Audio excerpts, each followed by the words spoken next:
आसतु आम आज शिखा किभली भाव में आपण छोट पिलाटी को अति सहज भाव में ओडिया अक्षर लेखा शिखाई दे पारे। पूर्व भिडियो आम ओडिया अक्षर लेखापी सहयोग करुवा विभिन्न प्रकार आकृति अभ्यास करते एवं ता सहित ठ सहित सामंजस्य थिबा 8टी अक्षर अभ्यास करते। यही भिडियो आम देखा बर्तमान प सहित सामंजस्य थिबा किछि अक्षर आम अभ्यास करवा। वर्तमान फास्ट आम लिखा प देखा किभली किभली केतटा स्टेप भितर पटा सबुजे पिलाटी को पिला लिखा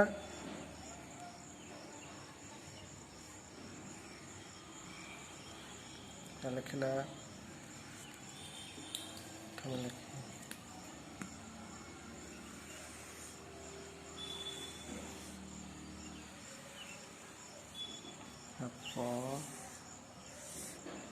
प्रथम प है पिलार प हो गला यही पु पिला प हो गला आम शिखे दे पारिबा कहवा देख पिलार प हो गला एबे आम शिखे दे पारिबा एठे छोटिया सुनते दे दियो एटा कौन हो गला फ पिलार फ हो गला पिला प शिखिला ये पु फ शिखिगला। देखो गोटे अक्षर रु किभली आ बाकी अक्षर गुड़ा शिखा जाई परिबो।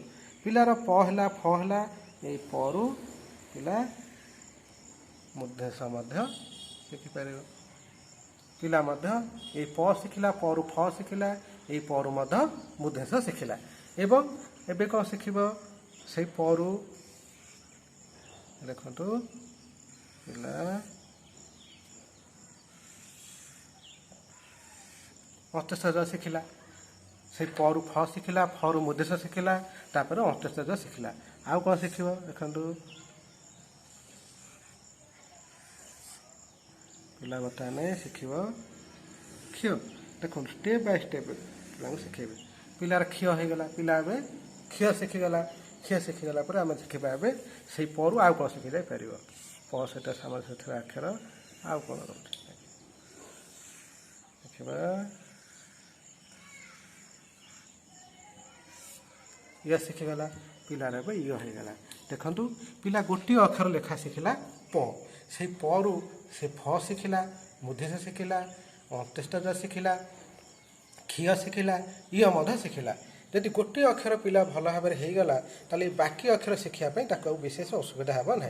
एवं आम सब ख्याल रखा जिते आम पिलाटी को अक्षर शिखाइबा सेते आम कौन अक्षर को एकाठे पिला को लिखापी कहवा ना। ये जो भाव में लिखाई देखो प लिखाई प को पटा प प्रथम स्टेप द्वितीय स्टेप तृतीय स्टेप सब बेले अक्षरटा को स्टेप बाय स्टेप लिखेबे। ये स्टेप बाय स्टेप लिखेले पिला सहज भाव में अक्षर लिखिपार। देखो फ लिखिला पिला फ शिखापी देखो प्रथम स्टेप द्वितीय स्टेप तृतीय स्टेप चतुर्थ स्टेप एवं चतुर्थ स्टेप रे जाए कि फटा संपूर्ण होती से भी मुद्देश देखा मुद्देश प्रथम स्टेप द्वितीय स्टेप तृतीय स्टेप चतुर्थ स्टेप जाए कि मुद्देश संपूर्ण है। अंत्यज प्रथम स्टेप द्वितीय स्टेप तृतीय स्टेप चतुर्थ स्टेप रे जाए कि अंत्यज संपूर्ण है। एवं देखो क्षटा देख प्रथम स्टेप द्वितीय स्टेप तृतीय स्टेप चतुर्थ स्टेप पंचम स्टेप तापर येटा देखु प्रथम स्टेप द्वितीय स्टेप तृतीय स्टेप चतुर्थ स्टेप पंचम स्टेप पर जाए गोटे ये संपूर्ण होती। आम जब ये भाव में न लिखे पिला को एकाथर कहवा ये लेख ताहले पिला को लिखापी पिला को अक्षर लिखापी असुविधा हे। तेणु एकाथर कौन अक्षर न लिखाई से आम पिला स्टेप बाय स्टेप अक्षर शिखेबा दरकार। यही भाव में आप पिलाटी को स्टेप बाय स्टेप जब अक्षर शिखाती से देखिए पिलाटी सहज भाव में अक्षर लिखिपार। और आउ गोटे कथा कम करेंगे पिला जो अक्षर शिखेबे ये भाव में कोठरी करेंगे पिला गोटे बड़ बड़ कोठरी करेंगे बड़ बड़ कोठरी भितर पिला को अक्षर लेखा शिखेबे से पिला को अक्षर लिखापी सहज हो। एवं यही जो प्रोसेस आज अक्षर शिखाला मु आशा करुँची आपन जदि यही उपाय पिला को अक्षर शिखाती निश्चिंत भाव में आपण पिला को अक्षर शिखापी विशेष असुविधा हे ना और अति सहजरे से अक्षर शिखिपार। एवं आज तो आम बर्तमान भिडियो शिखिले प सहित सामंजस्य थिबा 6टी अक्षर आम बर्तमान शिखिले प फ मूर्धनेश अंत्यज क्षीय य शिखिले एवं आगामी भिडियो आउ किछि अक्षर से सहज कि भाव में लिखा जाई परिबो ता आम शिखिबा।